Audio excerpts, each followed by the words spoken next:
Clerks. And this was like a time when basically, like, you didn't have the internet, you didn't have any of this. It was all my friends coming to me going, dude, you've got to see this movie. Right, and they handed it to you on a VHS tape. I still have. Kids ask your grandparents what that is.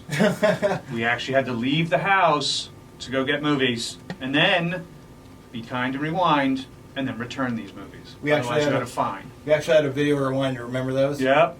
A separate thing for people who didn't want to ruin the head of their VHS. Yeah, I think it was like 99 cents or something, like if you didn't rewind the movie and you exactly. took it back. So. And you always had that look when they would open up the case from the actual clerk looking at you like, really? So when you made that movie all these years ago, I hate to say it like that, but did you think it would have the impact all these years later that it has now? I mean, you were shooting a movie basically in black and white at that time, which was unheard of. Right. I mean, and the black and white choice was literally just financial. I mean, we just couldn't afford the lights to light up a convenience store that had fluorescent lighting with the proper lighting so that we all didn't look like we were coming from the Matrix with that green hue. But at the time when we were making it, we were just making something that we all enjoyed. It was all of ours first film. All the actors, for the most part, you know, Kevin's first film, first feature, Scott Mosier and our DP Dave Klein, it was all their first feature. And I just thought we're all just doing it on deferred payment, which means that if the movie was to be sold and he made some money off it, we would get paid for our services. But we all took the chance because we all just wanted to get this done. I auditioned as an extra.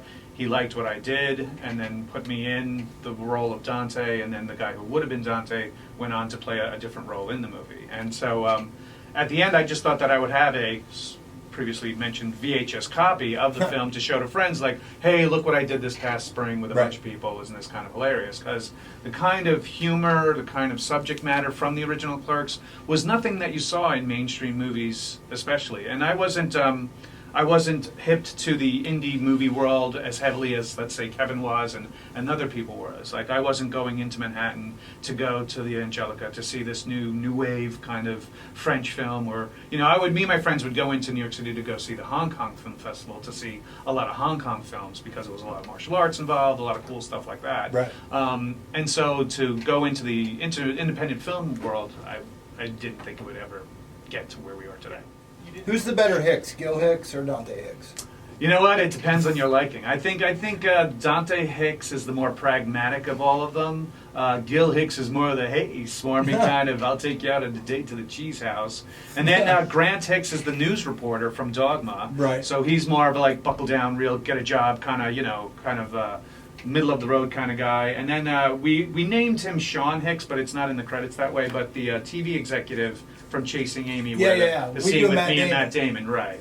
So he's another Hicks that we always joke about as well. So out of the four, you know, obviously Dante gets the most love, and I think it's just because he's the most kind of pragmatic out of all of them. So you were saying there's actually another Dante before they decided on you being Correct. Dante. I can't imagine that film without you, or any of these films without you. You're such a great character. Like, your personality is amazing in those. Well, thank you. I mean, well, he was casting some people that he had already been friends with, that he had grown up doing sketch comedy with and stuff like that in high school and college. So, but the name of the gentleman is Ernie O'Donnell, who eventually wound up as Rick Derris, the weightlifter guy. He was originally given the role of Dante. He wanted him to play it. And this was before auditions even started. So when I was auditioning and I came down on the second night of auditions, and I had forgotten about it, to be honest with you, a month earlier, the owner of the theater that they were holding auditions out of had called me saying, hey, I thought you were coming down to audition. I'm like, oh my God, I totally forgot. I went down there with this monologue. Anybody who has the 10-year anniversary edition of Clerks, that black boxed version that has the Clerks X on it. The extra DVD has the auditions on it. It's an awful, by the way, it's an awful audition. I did so many horrible things. I feel so bad I have that. I've never watched that. Yeah, it's a great, and there's a great documentary about it called The Snowball Effect. It's very funny. Well, you know, at some point too, everything went to streaming, and I kind of lost track. Correct. Of my DVDs. Correct, and the art of seeing and watching extra, you know, either commentary tracks or, you know, stunt footage or stuff like that has become lost with streaming because people just want to see the movie and then binge on to the next thing or whatever. So, but what's fortunate about the fan base of the View Askew universe is we are a tactile group. We like to have collections. We like to have the actual, you know, DVDs on the shelf. And like, there's my View Askew collection right there. By the way, take so-and-so down. See, it's signed by all these cast members and stuff like that. You really can't sign your stream, you know? So for fans who like to have their movies signed, we've been fortunate enough that our fan base likes to that physically have copies. I want to say that's probably the Buyasky movies are the only ones I haven't gotten rid of. There you go. See, because we pretty much you are a prime member of that fandom, sir. I've always been a fan. I have the comics. I have everything. I've always been a huge fan. I mean, I had a friend back in high school, Ryan, who was like, "You've got to get into this. I know you're gonna love it." Well, big shout out to Ryan. But it's great, and like those are films that stand the test of time as well. Well, thank you, man. So, I mean, it's really, really, really cool. Well, it's still relatable. I mean, the original film is about a generation who were overeducated, underemployed. Yeah. We still have this problem today. Yeah. And just today we have even higher, incredibly, horribly crippling debt that you get when you finish school now. So at least when we were going to school, our debt wasn't as bad as what it can be today if we were trying to do the same thing. So I think that's why it relates. Everybody has worked either a crappy, clerking job or retail job, or they've been to an establishment where they've been given horrible service from these jobs. Well, I think what I really appreciated back in the day, and I don't know another way to put it, but the dialogue was kind of highbrow. It was. It was made definitely you a thinking think. man kind of blue-collar-ish. Yeah, it was like conversations I was having with my friends that I probably couldn't have with the normal guy I ran into. Right. No, it's definitely nerddom. There's a lot of nerddom of different things. People who actually studied for the spelling test, things like that. No, I get it, and I also appreciate it too. Like that's the one thing about Kevin Smith. His writing is very verbose. He's very verbose and eclectic in his references sometimes, and the amount of dialogue he puts in certain paragraphs for a character, for an actor to speak is a lot. And I think one of the things that kind of got me the gig was the fact that I came from a stage background. Right. And when you're a theater actor, you need to know the entire script from beginning to end, because there's not cut, stop, let me do this again in front of a live audience. There's not multiple takes. No, there's not multiple takes. And I think that's one of the things that he grew some kind of security behind and confidence in, is that at least I know this cat will be able to get an entire, hopefully all of my dialogue. We were on such a micro budget. I mean, we were all working for free, obviously. And where the money came from was they had like $4,000 from like when FEMA really worked. There was a nor'easter that blew through the Jersey Shore, and Kevin and Jay shared a car, like a VW Scirocco or something, that was up on blocks in his front yard that got literally washed out into the bay, and FEMA gave them like $4,000. Plus, Kevin had dropped out of film school, Vancouver Film School, took the rest of his tuition money to put towards the film, and then he applied for like 7 credit cards. This is when credit card companies I were remember like, hearing the story, like he left and I think Scott stayed or something like that? Right, exactly. Well, Scott and David stayed to finish to get their degree. And so when they came down, when he was done with the script, sent it to them, they liked it. By the way, sent by actual mail, not by email. This was before emails and stuff. And then they said, look, we need to raise money. I think Scott's parents chipped in a couple of grand. Kevin's parents chipped in a couple of grand, and then the rest were all charged on 7 different credit cards. And it was the type of thing that he took a big risk and spent about $28,900 and something, whatever the exact number is. And we went up and we went to the first film festival, which was the International Feature Market, which is the IFFM, a feature film market in New York, which is a festival that doesn't exist anymore. Had one screening on the last day of the festival, which was Sunday at 11 a.m. or something like that. Right. It was a horrible time slot. 20 people in the audience, 12 of which were like us from the film. But we were fortunate that a man named Bob Hawke was in the audience, saw it, loved it, passed it around to his people, meaning you need to see this film. Amy Taubin from The Village Voice, which was like the leading entertainment paper, underground paper in New York City at the time, got a hold of it, and then it got to the Miramax people and Harvey and Bob Weinstein, but Harvey got up and walked out numerous times, didn't even want it, just so as just black and white. So then when Sundance came around, we had 4 screenings there. That was January of '94, and they were able to have Harvey finally sit down and see it with an audience, and having the audience laugh behind it. And he was like, all right, maybe we have something here. And then signed them to a deal. And so we were very fortunate enough that, and then we got paid after that. And we went on to go on forever with these characters, which I enjoy. Which has gone bigger and bigger. Yeah, and bigger, time and then we recently got to rekindle these characters again in the Jay and Silent Bob reboot that's been touring America with Kevin this past couple months. Yeah, he was just here a couple weeks That's ago. right, that's right, and he's finishing up in the New Orleans area. That's where we actually filmed the film, and so now that he's done with all that, and it's going to be in the streaming media soon, and it's already out on DVD, so you can pick it up in your local retailer. We can hopefully maybe work on a Clerks 3. So is that happening? Well, in theory, we've agreed to want to watch, to read the new script and go on board with it. Now, I heard Jeff wasn't happy with the original script. Correct. I mean, there was some issues. It was a very dark script. Okay. It's not very Clerk-esque in the sense of like very haha slapstick funny. It was very serious and dark, but it's still touching at the same time.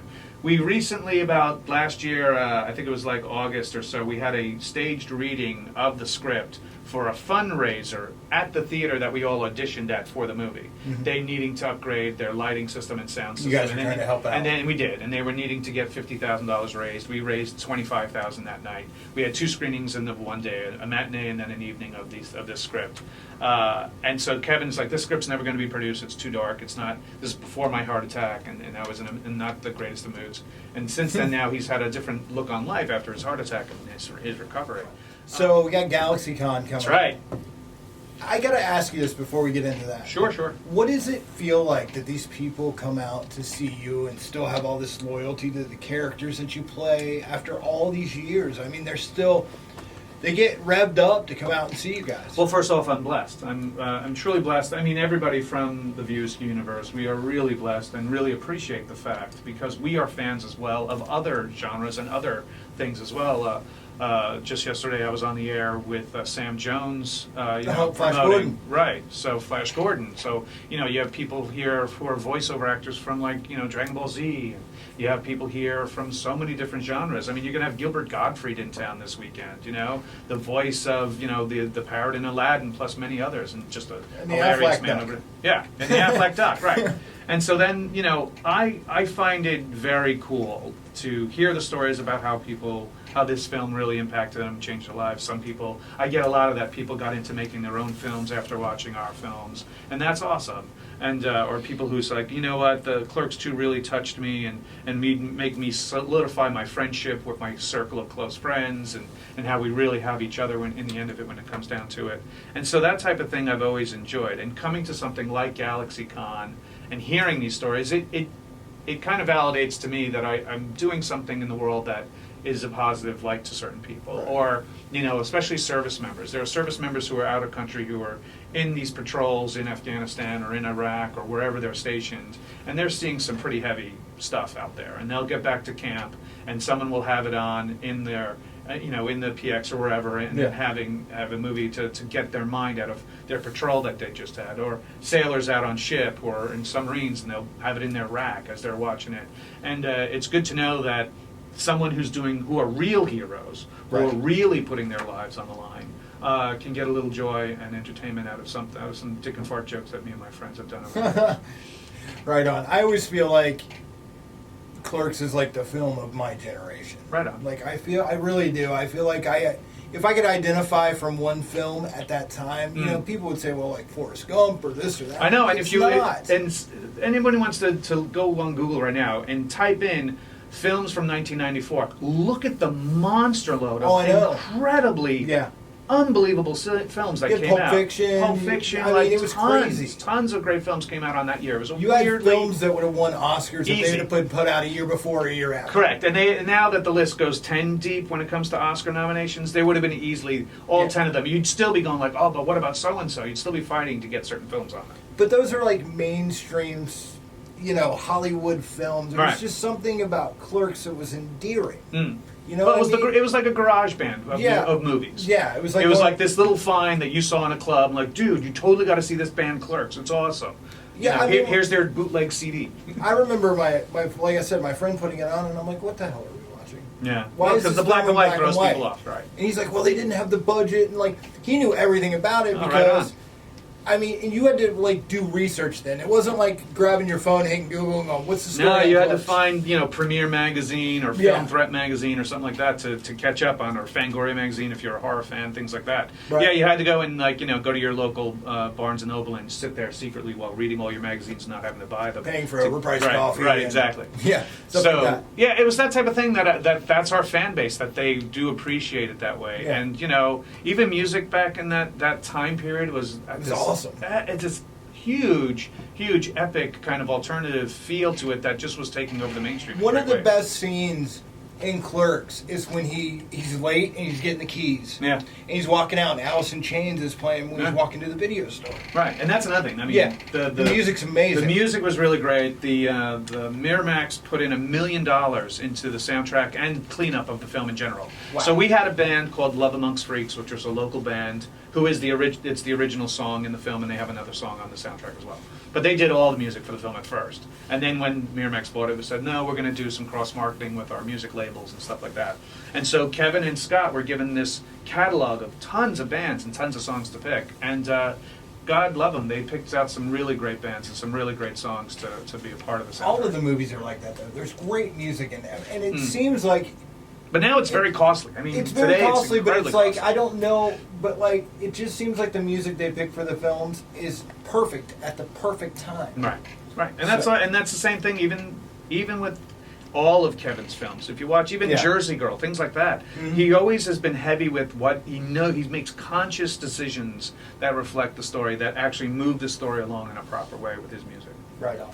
So GalaxyCon, it's happening, and Yes, right. all 3 days you're there, right? All 3 days. We have myself, we have Jeff Anderson, who will be there for Saturday and Sunday, and then we also have Jay Muses all 3 days. We also have Shannon Elizabeth, that's right, Boo Boo Kitty, you know what I'm talking about, she'll be there. And we also have Michael Rooker, who's there. He's there for a bunch of things, obviously Guardians of the Galaxy and also The Walking Dead, but he was also Svenning. Mr. Svenning, that's right, from Mallrats. So if you have your Mallrats, come on down. And also, because Gilbert Gottfried actually voiced an episode of the Clerks cartoon for ABC, you could even get him to sign your Clerks animation CD, because he was the voice of, funny enough, the horse, not the horse, my God, the actor who passed away from Ghost.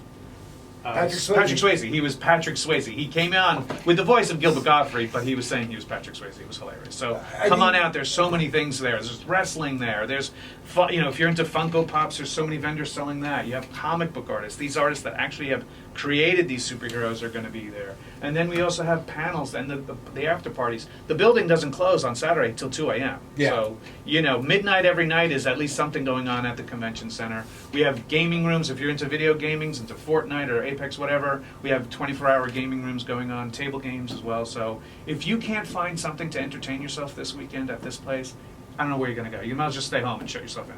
I just want to say what an excellent spokesman you are. No, I thank you. So, thank you, Brian, for being with us, and it was an honor to meet you today. Not at all, man. Big Thank you, fan. MoJo, for having me on here, and thanks for the XL102 audience for listening. And please, come on out this weekend. We'd love to see you. It's a rare event in general, and you'll have a blast. GalaxyCon this weekend, XL102.